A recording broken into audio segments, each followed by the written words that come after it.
Once upon a time in the heart of Africa, there was a beautiful village called Nyumbani. It was surrounded by lush forests and flowing rivers. In this village lived a young and wise healer named Zuri.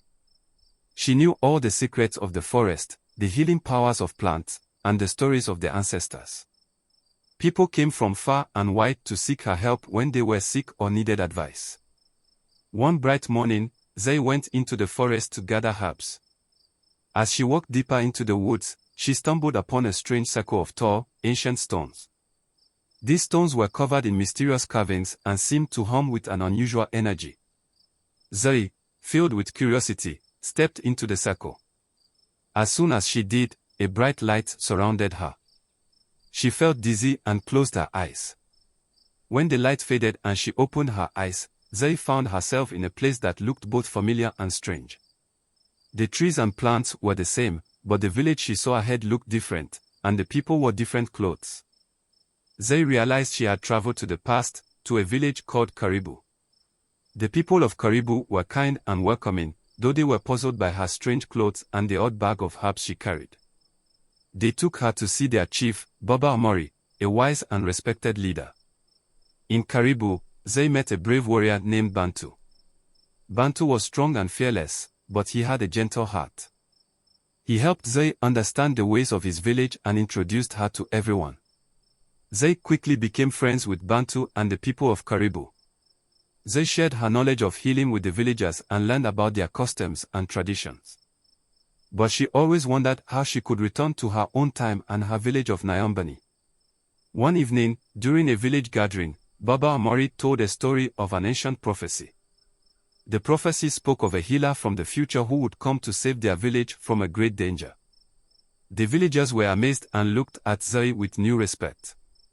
Zuri felt a shiver run down her spine. Could she be the healer in the prophecy? She knew she had to find out more about the stone circle and how it had brought her to Karibu. She needed to understand her purpose in this new world. Bantu promised to help her. Together, they decided to seek out the wise old seer, Mama Kalu, who lived in the mountains. Mama Kalu was known for her powerful visions and her knowledge of the ancient ways. The next morning, Zuri and Bantu set out for the mountains. The journey was long and challenging. They had to cross rivers, climb steep hills, and make their way through thick forests. But Zuri and Bantu supported each other and grew closer with each step. As they traveled, Bantu told Zuri about his life in Karibu. He spoke of his dreams to protect his village and his family. Zuri shared her stories of Nyumbani, her love for her people, and her dedication to healing. They realized they had much in common, despite coming from different times. After many days of travel, they finally reached Mama Kalu's hut. The old seer welcomed them and listened carefully as Zuri told her story. Mama Kalu's eyes sparkled with wisdom as she nodded. Mama Kalu led Zuri and Bantu to a quiet spot by a clear stream. She closed her eyes and began to chant softly. The air around them seemed to shimmer, and Zuri felt a powerful energy. Mama Kalu opened her eyes and looked at Zuri. "You are indeed the healer from the prophecy," Mama Kalu said. "The stone circle is a gateway between times. It has brought you here for a reason. There is a great danger coming to Karibu, and you must help us." Zuri felt a mix of fear and determination. She didn't know what the danger was, but she knew she couldn't let the people of Karibu down. Mama Kalu gave her a small, intricately carved stone. "This will guide you," she said. "When the time is right, it will show you the way back to your own time." With Mama Kalu's words in her heart and the carved stone in her hand, Zuri and Bantu returned to Karibu. They knew they had to prepare for the unknown danger that was coming. Zuri shared what she had learned with Baba Amari and the villagers. The village began to prepare. Warriors like Bantu trained harder, while Zuri taught everyone how to use the healing herbs she had brought from Nyumbani. The villagers worked together, strengthening their homes and gathering supplies. Zuri and Bantu became even closer. They worked side by side, supporting each other through the hard days. Zuri admired Bantu's strength and kindness, while Bantu was in awe of Zuri's wisdom and courage. One night, as the village slept, a shadowy figure crept through the forest. It was Kosi, a powerful and cunning sorcerer who had been banished from Karibu long ago. Kosi had discovered the stone circle's power and wanted to use it to control the village. Kosi's dark magic began to spread through the forest, causing sickness in the animals and withering the crops. The villagers grew worried as they saw their land changing. They knew something dark was at work. They sensed the dark energy and knew they didn't have much time. She and Bantu decided to seek out Kosi and stop him before it was too late. They knew it would be dangerous, but they were ready to face it together. Zuri and Bantu prepared for their journey to find Kosi.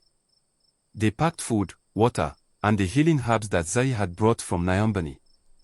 The villagers gathered to see them off, offering prayers and words of encouragement. As they walked through the forest, Zuri felt the energy of the carved stone guiding her. She and Bantu followed the path it seemed to show, moving deeper into the forest than they had ever been before. The air grew colder, and the trees seemed to whisper warnings. One evening, as they rested by a fire, Zuri and Bantu talked about their hopes and fears. Zuri admitted she missed her village and wondered if she would ever return. Bantu reassured her, saying that no matter what happened, they would face it together. After many days of travel, Zuri and Bantu reached the heart of the forest. There, in a clearing surrounded by twisted trees, they saw Kosi. The sorcerer was chanting over a dark, bubbling cauldron, casting spells to spread his dark magic. Zuri and Bantu knew they had to act quickly. They crept closer, using the cover of the trees to stay hidden. Zuri could feel the carved stone in her pocket growing warm, as if urging her forward. Kosi suddenly turned, sensing their presence. He sneered at them, his eyes glowing with dark power. "You cannot stop me," he hissed. "The stone circle's magic will be mine." Zuri and Bantu stood their ground. They knew they had to be brave. Zuri took out the carved stone and held it high. The stone began to glow with a bright, pure light. Kosi recoiled, shielding his eyes from the light. Bantu charged at Kosi, his spear ready. Kosi cast a spell, and dark tendrils shot out from the cauldron, trying to ensnare Bantu. But Bantu was quick and agile, dodging the dark magic. Zuri focused her energy on the stone, chanting a protective spell. The light from the stone grew brighter, pushing back Kosi's dark magic. Zuri and Bantu fought with all their strength, knowing that the fate of Karibu depended on them. As the battle raged on, Zuri realized that the carved stone was not just a tool but a symbol of the unity and strength of the villagers. She called out to Bantu, "We must fight together, with the power of our hearts and the love of our people." Bantu nodded, understanding her words. They stood side by side, their hearts beating as one. The light from the stone intensified, creating a protective shield around them. Kosi's dark magic faltered under the combined strength of their unity. With a final surge of power, Zuri and Bantu unleashed a wave of light that enveloped Kosi. The sorcerer screamed as the light dissolved his dark magic. The cauldron shattered, and Kosi fell to the ground, defeated. With Kosi defeated, the dark magic that had plagued the land began to dissipate. The forest seemed to breathe a sigh of relief, and the air grew warmer. Zuri and Bantu knew they had to return to Karibu and share the good news. As they made their way back, they noticed the animals returning and the plants beginning to heal. The land was coming back to life, freed from the sorcerer's dark influence. Zuri felt a deep sense of peace, knowing they had done the right thing. When they reached Karibu, the villagers welcomed them with open arms. They celebrated their victory, grateful for Zuri and Bantu's bravery. Baba Amari declared that the prophecy had been fulfilled, and the village rejoiced. With the danger gone, Karibu entered a time of healing and growth. The villagers worked together to restore the land and their homes. Zuri continued to teach them about the healing herbs and ways to keep their village healthy. Zuri also found time to learn more about the customs and stories of Karibu. She listened to the elders' tales, danced with the children, and helped in the fields. She felt a deep connection to this village and its people. Bantu and Zuri spent more time together, their bond growing stronger. They shared their hopes and dreams, and Bantu told Zuri he admired her bravery and wisdom. Zuri, in turn, admired Bantu's strength and kindness. Despite the peace in Karibu, Zuri still wondered about the stone circle and its magic. She knew that one day, she would need to return to her own time in Nyumbani. She often visited the stone circle, hoping to understand its secrets. One day, while sitting by the circle, she noticed strange symbols on the stones. She realized these symbols were similar to the ones on the carved stone Mama Kalu had given her. Zuri felt a sense of excitement. Maybe the stone held the key to unlocking the circle's magic. Zuri decided to seek Mama Kalu's wisdom once more. She and Bantu prepared for another journey to the mountains. This time, their hearts were lighter, knowing they had the strength and support of their village behind them. Zuri and Bantu set off for the mountains, guided by the light of the carved stone. Their journey was filled with wonder as they encountered friendly animals and blooming flowers. They felt the forest was alive with magic, guiding them on their path. As they climbed the mountains, Zuri and Bantu shared stories and laughter. They felt a deep sense of companionship and joy. When they finally reached Mama Kalu's hut, the old seer welcomed them with a knowing smile. Mama Kalu listened carefully as Zuri explained what she had discovered about the stone circle. The wise seer nodded, her eyes twinkling with understanding. The stone circle and the carved stone are connected, Mama Kalu said. They hold the power to travel through time, but only with a pure heart and a noble purpose. Mama Kalu led Zuri and Bantu to a quiet spot by a clear stream. She instructed Zuri to hold the carved stone and focus on her desire to return to Nyumbani. Mama Kalu began to chant softly, the air around them shimmering with energy. As Zuri focused on her thoughts of Nyumbani, the carved stone began to glow. Symbols on the stone circle illuminated, and a portal of light appeared. Zuri felt a strong pull, but she also felt the love and connection she had with Karibu and Bantu. Mama Kalu's voice was gentle but firm. The choice is yours, Zuri. Follow your heart and trust in your path. Zuri stood at the edge of the glowing portal, her heart torn between Nyumbani and Karibu. She looked at Bantu, who stood by her side, his eyes filled with understanding and sadness. I will support you, no matter what you decide, Bantu said softly.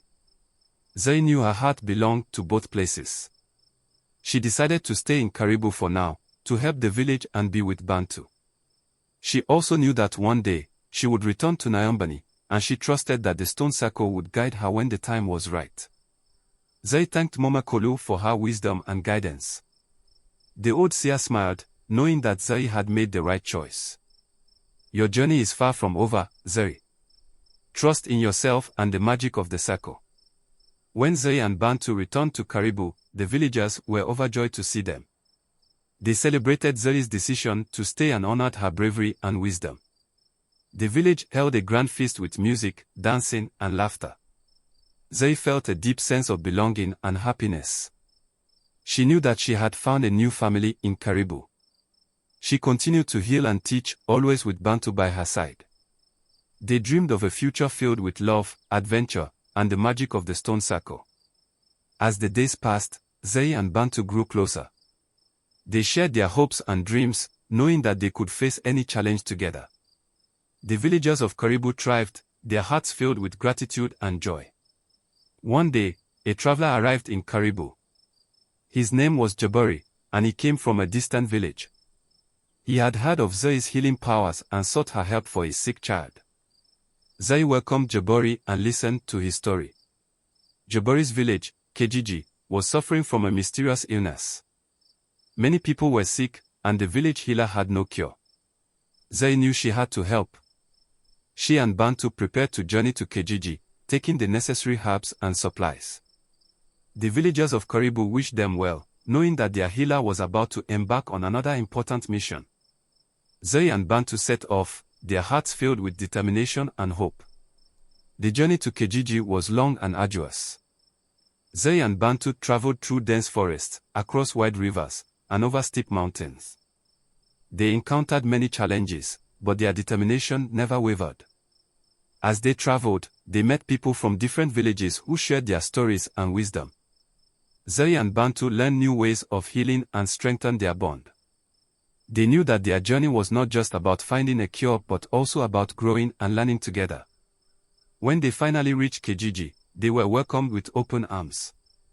The villagers were desperate for help and placed their trust in Zuri. She immediately set to work, using her knowledge of herbs and healing to care for the sick. Thanks for watching this episode. The journey is just getting started, and you won't want to miss what's coming next. Stay tuned for the next episode, where Zuri and Bantu face new challenges in the land of flames and the land of ice. And don't forget to like, subscribe, and hit that notification bell to stay up to date on all the latest updates and stories from Inside Stories, the home of stories. We appreciate your support and can't wait to share more exciting tales from the world. Until next time, keep quizzing and stay curious on Inside Stories.